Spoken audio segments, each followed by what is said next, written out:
Di sebuah sekolah yang beragam, setiap siswa memiliki latar belakang, gaya belajar, dan potensi yang unik.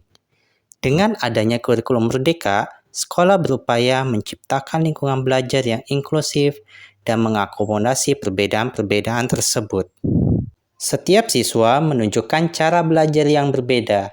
Ada yang lebih tertarik belajar dengan buku, ada yang aktif menggunakan teknologi, dan ada pula yang senang bekerja dalam kelompok.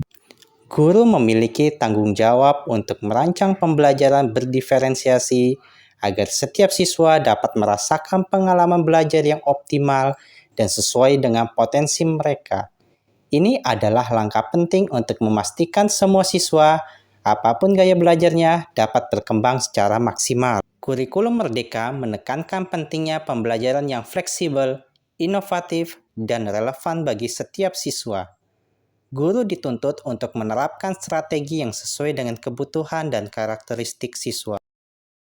Saya, Hengki Darmawan SPD, guru kelas 6 di SDN Rawat Rate 03 Pagi, berkomitmen untuk menggunakan teknologi sebagai alat bantu, menciptakan presentasi interaktif, dan menyediakan berbagai sumber belajar digital untuk mengakomodasi gaya belajar visual, audio, dan kinestetik.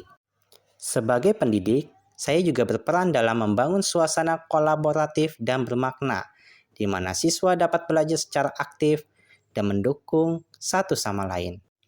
Bekerja sama dengan rekan sejawat, saya berdiskusi dan merancang strategi pembelajaran yang sesuai dengan kebutuhan siswa.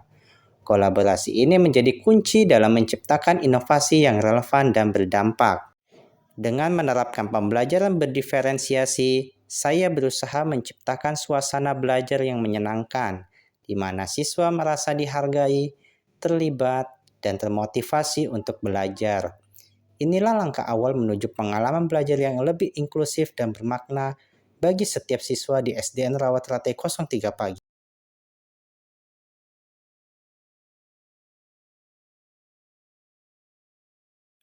Dalam menerapkan pembelajaran berdiferensiasi, tantangan utama yang dihadapi guru adalah bagaimana menyesuaikan metode pengajaran dengan beragam karakteristik siswa, mulai dari yang cepat memahami hingga yang membutuhkan perhatian lebih. Selain itu, guru juga dihadapkan dengan keterbatasan waktu untuk merancang pembelajaran yang bervariasi dan mempersiapkan materi menggunakan teknologi seperti Prezi, Canva, dan Quizizz, agar pembelajaran lebih menarik dan sesuai dengan kebutuhan setiap siswa. Untuk mengatasi tantangan ini, guru tidak bekerja sendiri.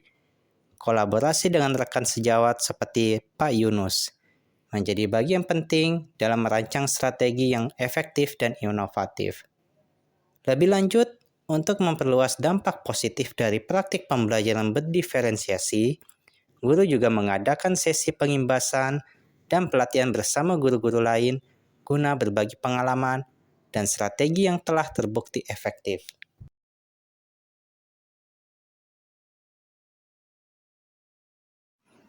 Untuk menghadapi tantangan dalam menyelaraskan pembelajaran dengan kebutuhan siswa yang beragam, guru memanfaatkan teknologi seperti Prezi, Canva, dan Quizizz. Dengan menggunakan alat ini, guru menciptakan materi yang lebih interaktif dan menarik, sehingga siswa dapat terlibat lebih aktif dalam proses belajar. Guru juga menerapkan pembelajaran berdiferensiasi, baik dalam proses maupun produk. Dalam proses, siswa dikelompokkan berdasarkan kebutuhan belajar mereka. Sementara dalam produk, siswa diberi kebebasan untuk menyelesaikan tugas dengan cara yang sesuai dengan gaya dan potensi mereka. Anda semua, Pak Guru ingin bertanya, adakah yang tahu contoh pengamalan sila ketiga Pancasila?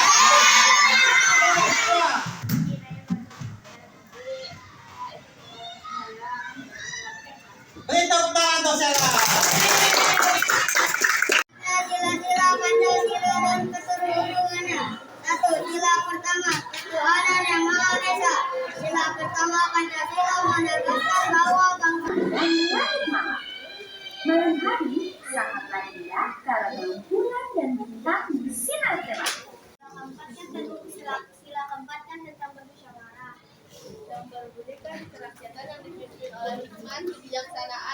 musyawaratan perwakilan. Berarti contohnya misalnya ada mengadakan lomba seperti lomba menggambar. Assalamualaikum warahmatullahi wabarakatuh. Waalaikumsalam warahmatullahi wabarakatuh. Kami dari kelompok Auditory 1 dan kelompok Auditory 2 mempersembahkan tentang Waalaikumsalam warahmatullahi wabarakatuh. Saya akan menjelaskan tentang amalan sila-sila Pancasila. Sila pertama yang berbunyi Tuhan Yang Maha Esa. Sedang beristirahat di lapangan. Kalau ujian ke kamu lagi ngapain? Kalau main kelasnya itu kamu mau nggak? Tiba-tiba Ray dan Haji menghampiri Alfanta dan Rehan. Halo Alvin dan Rehan, kalian lagi ngapain?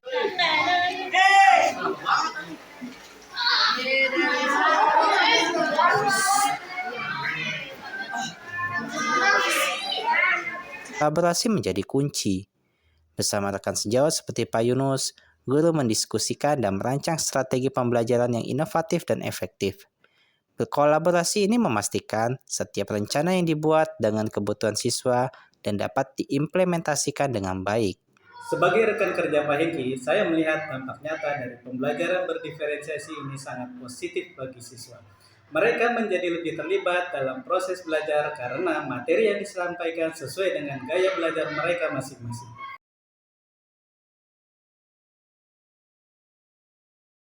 Pengalaman belajar saya, belajar dengan cara yang berbeda-beda tuh bikin aku merasa lebih mudah buat paham pelajaran. Di kelas ini kita bebas pilih cara belajar yang paling pas buat diri kita. Ada juga yang suka dengan penjelasan, ada juga yang nyaman dengan gambar atau praktik langsung. Jadi setiap orang itu punya kesempatan buat belajar dengan caranya masing-masing. Dan itu bikin pelajaran jadi lebih seru dan gak ngebosenin. Aku jadi lebih ngerti kalau setiap orang itu beda. Dan itu nggak apa-apa, malah kita bisa saling membantu satu sama lain. Yang penting kita jadi nggak merasa sendirian pas belajar karena semuanya dihargai sesuai gaya belajarnya masing-masing.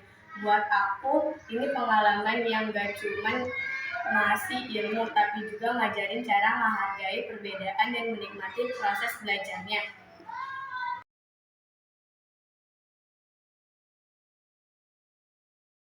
Refleksi dalam pembelajaran berdiferensiasi. Pengalaman belajar yang kita jalani bersama melalui pembelajaran berdiferensiasi ini sangat bermakna bagi anak-anak. Dalam proses ini, setiap dari kalian diberi kesempatan untuk belajar sesuai dengan gaya dan kebutuhan masing-masing.